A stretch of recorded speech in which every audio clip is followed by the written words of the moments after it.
It's Christmas Eve in 2022, and Dan, a former sergeant currently working as a teacher, is supposed to be helping his wife Emmy and his daughter Muri with the party. Instead, he's on the phone trying to apply for his dream job at a lab, but unfortunately, his application is rejected. After throwing a disappointed tantrum outside, Dan joins his daughter on the couch and reminds her to do what nobody else is willing to do. The family then watches an important soccer match, but the game is suddenly interrupted when a glowing cloud of smoke and electricity appears on the field and people start coming out of it. These people look like soldiers, and they're led by Lieutenant Hart, who informs everyone that they come from the year 2051. An alien species known as the White Spikes have invaded Earth, and most of humanity has been wiped out. So these soldiers are here to ask for people to travel to the future with them and help them fight the war. As months pass, countries all over the world send as many soldiers as they can, but it seems it's never enough. The future keeps asking for more people, and only a quarter of those who go come back. When they run out of trained soldiers, the government begins drafting civilians to join the fight. This causes riots on the streets because many people believe they shouldn't be sent to a war that doesn't affect them. Dan continues to work as a teacher, but his students don't seem too interested in what he has to teach because they don't see the point if they'll be dying anyway. The only exception is Martin, who is obsessed with volcanoes and always wants to talk about them all the time. At that moment, Dan receives an important message on his phone. He's been drafted. Dan goes to the military facility and he's put through some tests that confirm he'll be able to join the fight because he'll be dead in 7 years. Suddenly, Dan feels a painful sensation on his arm and discovers they've put a metal device on his arm. He's informed that the device will keep track of him in the future. After 7 days of touring, the device will bring him back. Afterward, Dan goes to tell Emmy the news, and she immediately decides they should run away. Dan points out he can't get rid of a government tracker, so Emmy begs him to talk to his dad, who Dan hasn't seen since he was abandoned as a kid. Putting pride aside for the sake of his family, Dan goes to see his father James to ask for his help. But James thinks Dan was sent by the government to spy on him, and an argument ensues. In the end, Dan has to leave with the device still attached to his arm. He returns home to give his family the bad news, but he also promises he'll be back. The next day, Dan goes to the training facility, where he befriends a scientist named Charlie and a fighter called Dorian, who is going back for his third draft. They receive basic training, which includes shooting and first aid, before they're given a full explanation of how the time travel technology works. The time link is similar to two rafts on a moving river, and a river can only move between those 2 points. That's why they can only travel between 2022 and 2051. Those are the fixed points, and they can't choose something right before the war. Sometime later, the trainees are resting in the barracks when suddenly the alarm begins ringing. It's time for them to leave. The trainees are confused because they were supposed to have 7 days of training, but they're told the future can't simply choose when they need help. Once everyone has gathered, the time link is activated and a cloud, like it appeared during the soccer match, begins absorbing them into the future. They're supposed to be going to Miami Beach, but in the control room, something goes wrong with the output coordinates. The group appears in the sky, right above the city, and falls on top of a building, which causes many of them to instantly die. The remaining members manage to save themselves because they fall into a pool, and they only have to swim out. The team looks down at the city of Miami and finds it in complete ruin. They don't know how to proceed, but at that moment, they're contacted by a colonel who informs them the city has been overrun by White Spikes, so soldiers are coming to completely bomb the place. The team's mission is to rescue a research team that is trapped inside a laboratory. The colonel knows Dan has experience in the military and puts him in charge of the team. Dan guides the team throughout the city, giving them indications of how to move properly and finding death and destruction everywhere they go. They find the lab building, and when they enter it, they discover a dead alien, so Dorian takes a claw as a trophy. Further inside, they find the research team, but they're all dead as part of an alien trap. The colonel asks them to retrieve all the copies of the research and to hurry, because if there are bodies around, the White Spikes will be back and the jet fighters are coming closer. The team rushes to pick up all the necessary items, and they start making their way downstairs as quietly as possible. However, one of the guys hears a noise, and when he looks up, they finally discover what White Spikes look like. The alien shoots a spike from its tentacles, killing one of them, and the team immediately opens fire.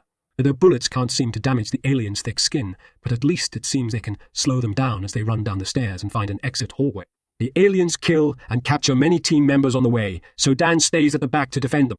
Since his bullets won't work, he attacks with a fire axe, which isn't that effective either. Luckily, Dorian comes to the rescue and kills the creature by teaching the team that the only weak spots are the neck and the belly. With lots of White Spikes coming after them, the team runs down the streets until they find the tank that is coming to rescue them. Unfortunately, the White Spikes get to the tank first and destroy it. Now, the team has no choice but to fight the aliens while at the same time trying to find cover. As more and more team members fall to the aliens' attack, the survivors fall inside a tunnel, and Dan stops to rescue a fallen trainee. This delays the entire team, and 2 of the trainees decide to stay behind and act as a shield against the aliens so the rest of the team can run away. At that moment, the jets finally arrive and bomb the entire area. Hours later, Dan and Charlie wake up in a forward operating base in the Dominican Republic. They find Dorian, who informs them the rest of the team is dead and scolds Dan for having stopped to help a fallen person, which put in danger anybody else. Dorian admits he suffers from cancer, and he's learned that he's the one that gets to decide when he dies. Their talk is interrupted when Dan is requested to see the colonel. When he hears another soldier refer to her by her surname, Dan is shocked to realize this is an older Muri. She grew up to be a scientist, and she's the lead researcher in the ER Force, which she created herself. Muri explains she didn't bring Dan to see her father again. She actually needs his help with something. In fact, she acts all cold and professional around him. Then she proceeds to show him the recording of a different-looking white spike. All the aliens they fought in the city were males, and this one is female. She's more aggressive and much rarer. She also nests underground. The male white spikes will die to defend her because it seems all they care about. It's the survival of their species. The bombs the military use have a toxin Muri created, and so far it's been killing the male white spikes without issue. However, the female alien survived that toxin, so Muri needs Dan to join the extraction team and capture a female white spike to be studied. Hopefully, they can develop a stronger toxin that will kill the alien's main source of reproduction. The team gets ready and leaves in helicopters, where Muri tells Dan the story of what happened. The aliens showed up out of nowhere in Russia in 2048, somehow avoiding all satellite imagery and radar. It only took them 3 years to take over the world, and they don't care about material things. They just want humans as food. Dan wants to know what happened to him before he died, but Muri thinks it's better not to go down that road. Moments later, they arrive at the nest, where they find a bunch of soldiers trying to tie up the female white spike. The alien is furious and begins attacking the soldiers, killing lots of them. Muri joins them and lands a clean shot on her neck, giving the others the chance to put more rope around her and stop her from leaving. Finding herself caught, the female alien cries out to call for her protectors, and soon the area is swarmed with aliens. While the female tries to attack Muri, Dan comes down and shoots at as many aliens as he can before joining the others in the nest to help save his daughter. Together, the soldiers push the female into the cage in a helicopter, but now the males are trying to attack the helicopters too to save her, even making one crash. Dan and Muri run to a jeep and start firing at the aliens to give the helicopters the chance to escape with the cage. Afterward, the two of them drive at a great speed to escape the area. They stop at a beach descent in So's flare, and Muri scolds Dan for acting without thinking. Dan just wants to protect her, but Muri doesn't believe him and explains he left the family when he was 12 because the depression of not working on what he wanted hit him hard. When she was 16, Dan was in a car accident, and Muri was at the hospital when he died. Muri is hurt by all this, and Dan has no words because he can't believe he became like his father. Suddenly, he realizes he may understand James when he said that the war left him in a dark place, mentally. The female white spike is taken to a fortified offshore oil platform, where the time machine is kept. She's chained and given a huge amount of sedatives every hour. Dan and Muri work together on analyzing the alien's DNA and trying to discover how she stops the toxin from killing her. It's a lot of work that takes them many days, but it also allows them to bond again and chat in a more friendly way while they share a meal. The night before Dan has to leave, he tells Muri that he's proud of her and that her mother would have been proud too. Dan tries to tell Muri she needs to rest and to give him more to do since he's supposed to be here to help after all. Muri takes the chance to finally explain why she brought him here. Once she finds a way to make a stronger toxin, he needs to take it back to the past to mass produce it and get it ready for when the aliens arrive. That's why she's working like crazy to finish tonight. She needs to be done before he leaves. Dan doesn't want to leave Muri behind to her death, but Muri points out she called him because she's the only one she can trust. At that moment, the machine finally finishes a toxin with a 100 match for a female white spike, but it's also the moment the alien wakes up and calls for her protectors. As a bunch of male aliens arrives to attack the platform, Dan thinks they should kill the female to stop the attack, but Muri points out they only have one sample of the toxin and it could help more in the past. While the soldiers begin defending the platform the best they can and many aliens crash into the labs, Muri and Dan run around the platform to try to make it to the helipad where Dan should be for the helipad where Dan should be for the time jump, which will happen in a few minutes. The two of them shoot lots of aliens on the way, yet Muri still gets hit by a spike. Dan tries to help her walk, but she's in too much pain, and the platform is about to go down because the aliens crashed a ship against it. Muri apologizes for being cold to Dan, and after saying she loves him, she gives him the toxin, urging him to take it back to save everyone. Suddenly, an alien shows up and drags Muri down with it, causing Dan to jump after her to save her. However, that's the moment when the time machine activates, and the time link takes Dan, Dorian, Charlie, and the others back to the past. Thankfully, the toxin is safe in Dan's hand and the vial doesn't break. Charlie is fine, but he confesses he stayed hidden like a coward. Dan tells Hart they need to mass, produce the toxin, and send it to the future to kill all the aliens, but Hart has bad news. The time machine isn't working anymore, probably because the aliens on the oil platform have destroyed the other end of it. They can't go back ever again, meaning it's all over. Dan returns home and barely can believe he gets to be with his family again. He's still in shock because of everything he went through. At night, he can't sleep, and he keeps visiting Muri to confirm she's alive. When Emmy checks on him, Dan shares what happened with older Maury, and he's still determined to find a solution to all this. Emmy helps him see the facts they have. They know the aliens attack Russia in 2048, but nobody sees the ships arrive. Maybe that's the year they start moving, but they arrive before and nobody notices because it's in the middle of a frozen nowhere in Russia. So they need to start looking at years before that. The next day, Dan immediately jumps into action. He visits Dorian and convinces him this isn't over yet. Then they take Dorian's trophy claw to the lab Charlie works at. Charlie confirms there's sediment on the claw that looks like volcanic ash that came from either China or Korea. They don't understand how Asian ash can end up in Russia, meaning they need to ask a volcano expert. Next, Dan goes to see his student Martin, who explains there was a huge volcanic eruption in Asia thousands of years ago. If the ash was blown by the wind, it could have gotten caught in Russian waters, which eventually became ice.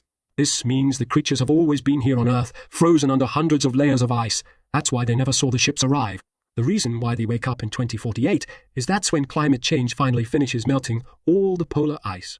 They take this theory to the government, but since they don't have any proof, they aren't given the resources to find the alien nest. They need to do this the illegal way, and Dan knows just the right person, his father James, who has been living off the grid for years and has his own planet. Hearing Dan say, "I need your help," convinces James to help with the mission, no matter how crazy it sounds. Dan also gets in contact with Hart, who worked with Muri in the future, and is ready to finish her beloved leader's mission. Hart brings a few soldiers with her, plus plenty of weapons and some copies of the toxin. The team travels to Russia, and Charlie promises this time he won't hide. When they make it to the Academy of Sciences glacier, they begin looking around the area for signs of anything strange. They stop when they discover their machines are going crazy because there's a weird magnetic field surrounding them. Using lots of explosives, the team opens a hole in the ground and enters an ancient cavern where they finally find the frozen spaceship.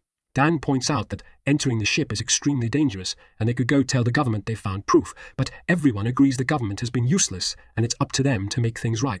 They use a chainsaw to cut through the ice, and the team enters the ship while leaving Charlie and James outside in case something tries to escape. The group reaches the cockpit and realizes this is a crash site. The aliens never intended Earth to be their destination. Surprisingly, the body of the pilot isn't a white spike. They go into another room and find the actual white spikes inside a series of biopods, which makes them realize they're cargo. They're bioengineered creatures that were used by the pilot's alien race as weapons to colonize other planets. The team begins injecting the pods with the toxin and watches the white spikes wriggling in pain, confirming the toxin kills them. However, their cries also wake up the aliens that haven't been injected yet, causing them to break their pods and attack. The team shoots as many as they can, but some of them manage to escape. Dorian points out they have no choice but to blow up the ship, so he gives Dan his claw and accepts to stay behind to activate the bomb once everyone is out. James begins shooting at the aliens that escape, but Charlie's weapon gets stuck and he begins killing the creatures with the chainsaw. Dan makes it outside and warns them to run away, while Hart and the others are swarmed by a huge colony of aliens. Not being able to wait anymore, Dorian makes the bomb explode, bringing every one creature down with him and dying on his terms like he wanted. Dan, Charlie, and James get out of the cavern before the explosion hits them, but James explains he saw an alien with a red belly escape. Dan realizes that's the female, so they split up to go after her. The Queen finds one of them and attacks, but it turns out it's a snowman covered in clothes that James put up as a trap. When the Queen goes after him instead, Dan shows up to hit her with his snowmobile. Then father and son being shooting together until they push the Queen off the edge of the cliff.